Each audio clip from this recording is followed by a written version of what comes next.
শক্তিশালী রাষ্ট্র নরেন্দ্র দামোদর দাস মোদীর নেতৃত্বে।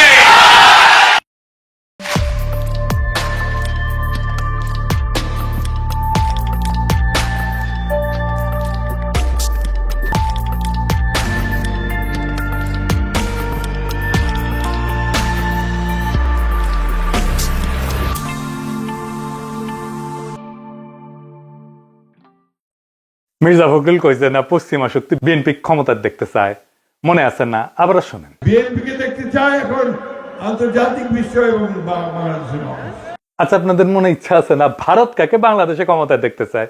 আমি আজ দেখামো ভারত কাক ক্ষমতার দেখতে চায়। কোন ষড়যন্ত্র তত্ত্ব না, একেবারে ফ্যাক্ট দিয়ে দেখামো ইন্ডিয়া কাক ক্ষমতার দেখতে চায়। তাহলে আমগারে কোনটি দেখা লাগবি?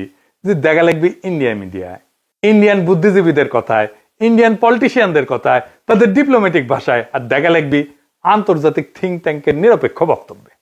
আসেন দেখি ইন্ডিয়ান মিডিয়া থিঙ্ক ট্যাঙ্ক কি করছে। থিঙ্ক ট্যাঙ্কি শুনলে আমার আবার গুয়ের ট্যাঙ্কের কথা মনে হয়ে যায়। যাই হোক, আসেন দেখি। প্রথমে দেখি টিভিএস এর একটা স্টোরি। মোটামুটি সবকিছু একসাথে করার চেষ্টা করেছে তারেক রহমানের দেশে আসা নিয়ে ইন্ডিয়ান মিডিয়ান নিউজ গুলো। টাইটেল দিছে Tarique Rahman homecoming, a view from India. Tarique রহমানের দেশে ফেরা ভারতের দৃষ্টিতে। তারা বলতেছে এটা potentially game changing political moment, মানে রাজনীতির গতিপথ বদলাই দিতে পারে এমন মুহূর্ত। এখানে ওরা করছে, এটা পত্রিকা লিখেছে, ইংরেজিতে লিখেছে, ইংরেজি যেহেতু লিখেছে ঠিকই লিখেছে, তাই না? এটা বাংলা করলে বোঝা যায়। সাম্প্রতিক কিছু ইঙ্গিত থেকে বোঝা যাচ্ছে যে বিএনপি এবং ভারতের মধ্যে সতর্কভাবে সম্পর্ক পুনর্গঠনের একটা সম্ভাবনা তৈরি হয়েছে, যা দুইটা সাম্প্রতিক ঘটনার উপরে ভিত্তি করিয়া। প্রথমত উল্লেখ করা হয়েছে যে ডিসেম্বরের শুরুতে ভারতের প্রধানমন্ত্রী নরেন্দ্র মোদী খালেদা জিয়ার অবনতিশীল স্বাস্থ্যের বিষয়ে উদ্বেগ প্রকাশ করেন এবং সব ধরনের সহায়তা দেওয়ার প্রস্তাব দেন। এর জবাবে বিএনপি দ্রুতই প্রকাশ্যে এই উদ্যোগকে স্বাগত জানায় এবং মোদীর প্রতি তাদের আন্তরিক কৃতজ্ঞতা প্রকাশ করে। পর্যবেক্ষকদের মতে এই বিনিময়কে দুই পক্ষের সম্পর্ক উষ্ণ হওয়ার একটা ছোট হইলেও তাৎপর্যপূর্ণ সংকেত হিসাবে দেখা হচ্ছে। ভারতীয় কর্মকর্তারা হয়তো রহমানের, মানে তারেক রহমানের নেতৃত্বাধীন বিএনপিকে বাংলাদেশের জন্য আরো প্রেডিক্টেবল, উদারপন্থী এবং গণতান্ত্রিক বিকল্প হিসাবে দেখতে পারেন। এইবার আমরা সুবীর ভৌমিকের বক্তব্যটা দেখে আসি। হ্যাঁ, ভারত বাংলাদেশে কোন সরকার চাইবে? খুব সোজা উত্তর আমি তোমায় দিয়ে দিচ্ছি। Awami League is not in election, next best option is BNP, obviously not Jamaat. তারা অলরেডি 50 লাখ লোক নিয়ে জেহার টেয়াদের হুমকি দিচ্ছে। ফলে জামাত অবভিয়াসলি ইন্ডিয়া চাইবে না। অত অনেক কথা, ডিপ্লোম্যাটিক কথা বলে তো লাভ। কানেকশনটা হচ্ছে 71। আমরা একসাথে, আমার সৈন্য এবং মুক্তিযোদ্ধারা রক্ত ঝরিয়েছে, সেই সুবাদে Awami League. This is the historical fact. তো এই জায়গাতে হঠাৎ করে আজকে অন্য কিছু ডাইনামিক্স চলে আসবে, এটা তো আশা করাটাও ভুল। কিন্তু যে গভর্নমেন্ট আসবে তার সাথে ইন্ডিয়াকে তো ডিল করতে হবে। দেখেছেন? এবার আরেকটা স্টোরি দেখি। ঢাকার রাজনীতি শেখ হাসিনার বাইরে সরে যাওয়ায় ভারত হাত বাড়াচ্ছে বাংলাদেশ জাতীয়তাবাদী দলের দিকে। এখানে বলা হয়েছে মোদী যে খালেদা জিয়ার স্বাস্থ্যের খোঁজ নিচ্ছে, সেটা হইতেছে সিগন্যাল যে বিএনপির সাথে এনগেজ হইতেছে ইন্ডিয়া হাই লেভেলে। বুঝে চাও? ডেকান হেরাল্ডে কয়া হইতেছে বাংলাদেশে শেখ হাসিনার বিকল্প হিসেবে তারেক রহমানের বিএনপির দিকে ঝোঁকের ইঙ্গিত দিচ্ছে ভারত। তো এই যে সম্পর্ক, এটা অনেক আগে থেকে শুরু হয়েছিল। এইটা ইন্ডিয়ান ফরেন মিনিস্ট্রির ব্রিফিং এ একটা প্রশ্ন ওঠে, একজন জার্নালিস্ট এটা প্রশ্ন করে। এইটা প্রথম আলো রিপোর্টেই আসছে। এটা বলতেছে, একজন সাংবাদিক প্রশ্ন করেন 2018 সাল থেকে ভারত লন্ডনে অবস্থানরত বিএনপির নেতৃত্বের সঙ্গে যোগাযোগে ছিল এমন প্রতিবেদন বিষয়ে, পাশাপাশি বিএনপির কোন নেতা বাংলাদেশে ফেরার আগে ভারতের ক্লিয়ারেন্স নিয়ে কি কোনো আলোচনা হয়েছিল কিনা এ বিষয়ে প্রশ্ন করে। বিএনপির প্রিয় প্রথম আলোতেই এটা আছে। এটা এমনকি ইন্ডিয়ার ফরেন মিনিস্ট্রির ওয়েবসাইটও আছে এই আলাপটা। আর এটা রিপোর্ট করেছে ইকোনমিক টাইমস। এটি করছে নতুন সমীকরণের প্রেক্ষাপটে খালেদা জিয়ার ভারতের প্রতি রাজনৈতিক উত্তরাধিকার নরম হয়েছে। এটা ইংরেজিটা খটোমটো হয়েছে, মানে খালেদা জিয়ার উত্তরাধিকারী ভারতের প্রতি নরম হয়েছে। ডিপ্লোম্যাট একটা রিপোর্ট করেছে, জিয়ার জন্য মোদী আন্তরিক প্রার্থনা জানাইছেন এবং বলছেন যে ভারত বিএনপি চেয়ারপারসনকে, যিনি সংকটজনক অবস্থায় আছেন, সম্ভব সব ধরনের সহায়তা দিতে প্রস্তুত। জিয়াকে পাঠানো তার বার্তাটি শুধু সৌজন্যতার সীমায় আটকে নাই বলেই মনে হয় এবং অঞ্চল জুড়ে বিশ্লেষকরা দ্রুতই এর রাজনৈতিক গুরুত্ব অনুধাবন করেছেন। এটি ব্যাপকভাবে প্রতীকী হইলেও সচেতনভাবে কূটনৈতিক উদ্যোগ হিসেবে ব্যাখ্যা করা হয়েছে। একটি সংকেত যে ভারত বাংলাদেশের পরবর্তী সরকারের সঙ্গে উষ্ণ সম্পর্ক গড়ে তুলতে প্রস্তুত, যা এই মুহূর্তে জিয়ার বিএনপি গঠন করতে পারে বলে মনে হইতেছে। দা উইক বলছে, কেন তারেক রহমানের ফেরা ইন্ডিয়ার জন্য খুশির খবর, তারাই লিখেছে। এটা খুব ইন্টারেস্টিং রিপোর্ট করছে ইন্ডিয়ান এক্সপ্রেস। এটা প্রিমিয়াম কন্টেন্ট, মানে আপনাকে টাকা দিয়ে পড়া লাগবে। শিরোনাম হইতেছে, দশকের পর দশক প্রতিক্রিয়াশীল নীতির পর ভারতের প্রতি নিজেদের অবস্থান পুনর্নির্ধারণের সুযোগ পেয়েছে বিএনপি। বাবা, মেলা সুযোগ দিছে, তারা কি এই মুহূর্তটি কাজে লাগাতে পারবে? একদম শেষে বলছে, ভবিষ্যতে যদি ফেব্রুয়ারি নির্বাচনে বিএনপি জয় হয়, তাহলে ভারতের যে বিএনপির সঙ্গে তখন কাজ করতে হইতে পারে, সেই বিএনপি নিঃসন্দেহে আগের চেয়ে ভিন্ন হবে, নিঃসন্দেহে আগের চেয়ে ভিন্ন হবে, এবং সম্ভবত সহযোগিতার ক্ষেত্রেও আরো বেশি অনুকূল এবং গ্রহণযোগ্য হবে। আবার একটা জিনিস কথা বলছে, খুব ইন্টারেস্টিং কথা। বিএনপি স্ট্র্যাটেজি ঠিক করে দিচ্ছে। বিএনপি এই পথে কতটা অগ্রসর হবে তা অনেকটাই নির্ভর করবে দলটির পপুলিস্ট আবেগকে তুষ্ট করার প্রয়োজন এবং একই সঙ্গে রাজনৈতিক পরিসরটা জামাতের হাতে ছেড়ে না দেওয়ার কৌশলগত হিসাবের উপরে। বিশেষত গত এক দশকের বেশি সময় ধরে রাজপথের শক্তির উপরে নির্ভর করার অভিজ্ঞতার পর একই সঙ্গে বিএনপিকে সবসময় সচেতন থাকতে হবে আওয়ামী লীগের ক্ষমতায় ফেরার পথ তৈরির প্রচেষ্টা সম্পর্কে। শেষ পর্যন্ত ইতিহাস বলে দেয়, যদি বিএনপি 15 বছর ধরে প্রায় গোপন অবস্থায় থেকে নেতৃত্বের একটা বড় অংশ নির্বাসনে বা গৃহবন্দী থাকা সত্ত্বেও আবার জাতীয় রাজনীতির কেন্দ্রমঞ্চে ফিরে আসতে পারে, তবে আওয়ামী লীগও ঠিক তেমনটাই করতে সক্ষম। মানে বলে দিতেছে, মনে রেখো, আওয়ামী লীগ আবার ফিরে আসতে পারে। বাংলাদেশের রাজনীতিতে আওয়ামী লীগকে সমঝে ছিল। এবার দেখি ইন্ডিয়ানদের বিদেশি পোর্টালে কি বলছে বিএনপি নিয়ে। ইউরেশিয়া বলতেছে, ইংরেজি যেহেতু কয়েছে ঠিকই গেছে, তাই না? ভারত এবং বিএনপি উভয় উগ্র ইসলামপন্থী জামাত ইসলামীকে দূরে রাখার বিষয়ে আগ্রহী। এর লক্ষ্য হইল ভারত বাংলাদেশের সাথে ক্ষতিগ্রস্ত সম্পর্ক পুনর্গঠন করা এবং নিষিদ্ধ আওয়ামী লীগের রাজনৈতিক বৈধতা পুনঃপ্রতিষ্ঠার জন্য একটা সুযোগ সৃষ্টি করা। বুঝতে চাও? মানে আওয়ামী লীগকে আবার ফিরে আনার সুযোগ সৃষ্টি করার জন্য বিএনপির সাথে কাজ করবে ইন্ডিয়া। এবার দেখে আন্তর্জাতিক সংস্থার রিপোর্ট, ইন্টারন্যাশনাল ক্রাইসিস গ্রুপ, এটা একটা স্বাধীন অলাভজনক প্রতিষ্ঠান, আন্তর্জাতিক সংস্থা বলে বলা হয় আর কি। এটা নিরাপত্তা বিশ্লেষণ করে, রাজনৈতিক অস্থিতিশীলতা নিয়ে রিপোর্ট ছাপে, বিশ্বজুড়ে সংঘাত এটা নিয়ে রিপোর্ট ছাপে। তারা গবেষণাও করে, মাঠ পর্যায়ের তথ্য, কূটনৈতিক নেটওয়ার্ক এবং বিভিন্ন দেশের রাজনৈতিক পরিস্থিতি নিয়ে রিপোর্ট প্রকাশ করে। এবং এই ইন্টারন্যাশনাল ক্রাইসিস গ্রুপ ভারতের উপর নিয়মিত রিপোর্ট প্রকাশ করে, বিশেষ করে কাশ্মীর, দক্ষিণ এশিয়ার নিরাপত্তা, ভারত পাকিস্তান সম্পর্ক, মানবাধিকার এবং আভ্যন্তরীণ রাজনৈতিক উত্তেজনা নিয়ে।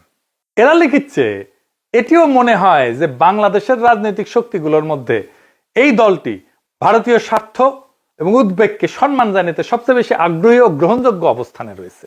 অতীতে দলটিকে প্রায় ভারত বিরোধী হিসেবে দেখা হইলেও সাম্প্রতিক সময় তারা নিজেদের অবস্থান সংযত করার উদ্যোগ নিছে, জামাতে ইসলামের সঙ্গে দূরত্ব সৃষ্টি করছে এবং আওয়ামী লীগ যে ধর্মনিরপেক্ষ রাজনৈতিক পরিসরটি আগে দখলে রেখেছিল তার একটি অংশ দখলের দিকে অগ্রসর হয়েছে। বুঝছাও? আচ্ছা, এইবার আসেন বাংলাদেশের ভিতরে ইন্ডিয়ান ইন্টারেস্ট কি বলে সেটা দেখি। বাংলাদেশে কারা ভারতের স্বার্থ রক্ষাকারী? বাংলাদেশের দুইটা পত্রিকা মূলত ভারতের স্বার্থ রক্ষাকারী, বন্দের আলো আর দিল্লি স্টার। এরা এখন তো বিএনপির ক্ষমতা আসার কথা বলতেছে, বিএনপির গুণগান এমন ভাবে গাইতেছে যে মনে হইতেছে এটার মালিক এখন বিএনপি।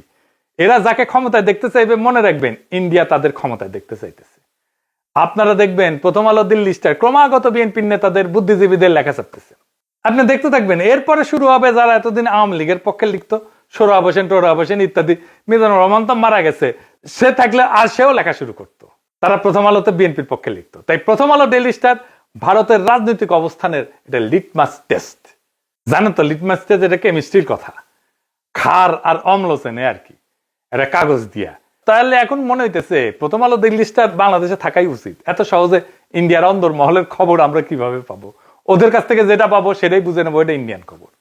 আপনি দেখেন 2025 নিয়ে একটা ছবি আঁকছে প্রথম আলো, এর মধ্যে প্রথম আলো, ডেইলি স্টারের আগুন নিয়ে তো কান্নাকাটি আছে, কিন্তু সবচেয়ে উজ্জ্বল ছবিটা তারেক রহমানের। উনি ভার্চুয়াল থেকে রিয়েল হইতেছেন আর যাইতেছেন উড়িয়া ভোটের বাক্সের দিকে। পিছে তারেক রহমানের বিড়ালের ছবিও আছে। প্রফেসর ইউনূসের পাশে গরিলা দুর্মুষ পেটা করিচ্ছে, কিন্তু হাসিনার ছবিটা দাদির মতো নির্মল, কত ভালো মানুষ। এই যে প্রথম আলো, ডেইলি স্টার, এইটা যে আওয়ামী বাকশালী ইন্ডিয়ান অ্যাসেট, কোনো সন্দেহ আছে এখন? এর মধ্যে খালেদা জিয়ার প্রতি সম্মান জানাইতে ঢাকা এসেছিলেন ইন্ডিয়ার পররাষ্ট্রমন্ত্রী জয়শঙ্কর। সে অন্তর্বর্তীকালীন সরকার এবং বিএনপির কয়েকজন শীর্ষ ব্যক্তির সাথে কথা বলছেন। কি ছিল তার চাওয়া? 1 নাম্বার, দুই দেশের সম্পর্কের মধ্যে যে উত্তেজনা সৃষ্টি হয়েছে তা হ্রাস করতে হবে। 2 নাম্বার, আসন্ন জাতীয় সংসদ নির্বাচনে আওয়ামী লীগকে অংশগ্রহণের সুযোগ দিতে হবে। কি আবদার! 3 নাম্বার, আওয়ামী লীগকে নির্বাচনে অংশগ্রহণের সুযোগ দেওয়ার জন্য প্রয়োজনে 12ই ফেব্রুয়ারি নির্ধারিত জাতীয় নির্বাচনের তারিখ পিছাইতে হবে। এইটা প্রফেসর ইউনূস সরকারকে বলে গেছে। তারেক রহমানকে কি বলছে আমি জানি না, তবে অনুমান করি একই বার্তা দিছে। এই বার্তা কার জন্য? এই বার্তা অন্তর্বর্তী সরকারের জন্য এবং তাদের চোখে যারা ভবিষ্যৎ ক্ষমতা তাদের জন্য, তাদের সাথেই কথা বলছে। এখন একটা জিনিস পরিষ্কার করে বলা দরকার, বিএনপি এখানে কোনো স্টুডেন্ট ফোর্স না ইন্ডিয়ার জন্য। তাকে যে পছন্দ করা হইতেছে তা কিন্তু না। বিএনপি এখানে কম্প্রোমাইজড অ্যাক্টর। তার মানে এমন একটা শক্তিতে সে রূপান্তরিত হয়েছে যারা আসলে ভারতের সাথে একটা কম্প্রোমাইজ করছে। ভারত বিএনপিকে চায় কারণ বিএনপি আদর্শিকভাবে শক্ত না, কাঠামোগতভাবে দুর্বল। যেই দল 15 বছর টিকে ছিল নির্বাসনে, মামলা, হামলা, গ্রেপ্তার, গুনখুনে, আন্তর্জাতিক সহানুভূতিতে, আমাদের মতো ইন্ডিভিজুয়াল অ্যাক্টিভিস্টদের মরাল সাপোর্টে এবং অ্যাক্টিভিটিতে, সে দল জানে ক্ষমতায় ফেরার জন্য কোথায় নতি স্বীকার করতে হবে। সে তারেক রহমান জানে তার বাবাকে হত্যা করছে ভারত, সে জানে তার মাকে ক্ষমতাচ্যুত করছে ভারত, সে জানে তার নির্যাতনও করছে ভারত, মাজা ভেঙে দিছে ভারত, তার মাকে জেলে দিছে, ইন্ডিয়া তিলে তিলে তাকে মৃত্যুর দিকে ঠেলে দিছে। আর এটাও সে জানে সে না পারছে এটা ঠেকাইতে, না পারছে নিজেকে রক্ষা করতে। তাই এই কম্প্রোমাইজ তার শক্তি না, এটাই তার দর কষাকষির পুঁজি। দিল্লির চোখে বিএনপি মানে এমন একটা দল যাকে ম্যানেজ করা যায়, নেগোশিয়েট করা যায় যার সাথে, এবং প্রয়োজনে তাকে বদলায় ফেলা যায়। এবং বিএনপিকে ইন্ডিয়া আস্তে আস্তে বদলায় ফেলতেছে, তারে আর একটা আওয়ামী লীগ বানায় ফেলতেছে। আজ ইন্ডিয়ার বিএনপিকে দরকার, কারণ জামাত অতিরিক্ত শক্তিশালী হয়ে গেছে। কাল আওয়ামী লীগ ফিরে আসলে বিএনপি অপ্রয়োজনীয় হয়ে যাবে, কারণ ইন্ডিয়ার কাছে বাংলাদেশে কেউই অপরিহার্য না, এখানে সবাই রিপ্লেসেবল। আওয়ামী লীগ চলে গেছে, এখন ধরেছে বিএনপিকে, বিএনপি চলে যাবে আর একজনকে ধরবে। তাহলে প্রশ্নটা ভারত কাকে ক্ষমতা চায় এটা না, আসল প্রশ্ন হচ্ছে বাংলাদেশ কি আবারও একটা কম্প্রোমাইজড অ্যাক্টরকে নিজেদের ভবিষ্যৎকে লিখতে দিবে, নাকি এইবার এমন একটা রাষ্ট্র বানাইতে চাইবে যাকে ক্ষমতায় রাখতে কারো দরকার পড়ে না। ইন্ডিয়ার দরকার পড়ে না, আমেরিকার দরকার পড়ে না, চীনেরও দরকার পড়ে না, যে নিজের শক্তিতে, জনতার শক্তিতে ক্ষমতায় থাকতে পারে। যতদিন এই প্রশ্নের উত্তর না আসবে বাংলাদেশের সরকার বদলাবে কিন্তু রাষ্ট্র বদলাবে না, রাষ্ট্র একই রকম থাকবে।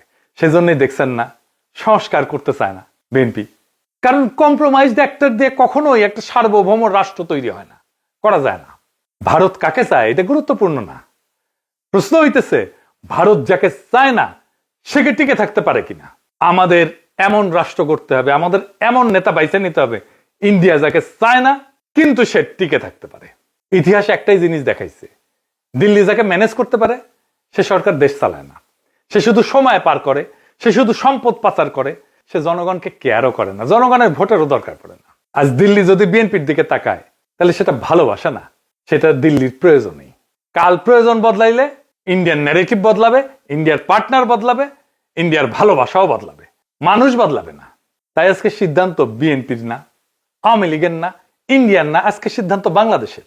আপনি কি এমন একটা রাষ্ট্র চান যে এইখানে সরকার ঢাকায় কিন্তু সেই সরকারের সার্ভাইভাল দিল্লিতে, নাকি এমন একটা রাষ্ট্র চান যাতে টিকায় রাখতে কারো প্রয়োজন পড়ে না সাহায্যের? এই প্রশ্নের উত্তর না পাওয়া পর্যন্ত বাংলাদেশে কোনো পরিবর্তন হবে না, শুধু ম্যানেজমেন্ট বদলাবে। আগামী নির্বাচনে ম্যানেজমেন্ট বদলানোর নির্বাচন না, এটা আসল পরিবর্তনের নির্বাচন, ইন্ডিয়ার বলয় থেকে বাইর হওয়ার নির্বাচন। সেই নির্বাচনে বিজয়ের লক্ষ্যে আগান। আমাদের বর্ষা বিপ্লবের অসমাপ্ত কর্তব্য সম্পাদন করতে হবে এবং আমরা এমন কাউকে ক্ষমতায় বসাবো না যাদেরকে ইন্ডিয়া পছন্দ করে, যাদেরকে প্রথম আলো পছন্দ করে, যাদেরকে দিল্লি স্টার পছন্দ করে। আমরা এমন কাউকে ক্ষমতায় আসবো যারা প্রথম আলো, দিল্লি স্টার, ইন্ডিয়া সবার চোখে চোখ রেখে বাংলাদেশের মানুষের সাথে লড়াই করতে পারবে। ইনকিলাব জিন্দাবাদ।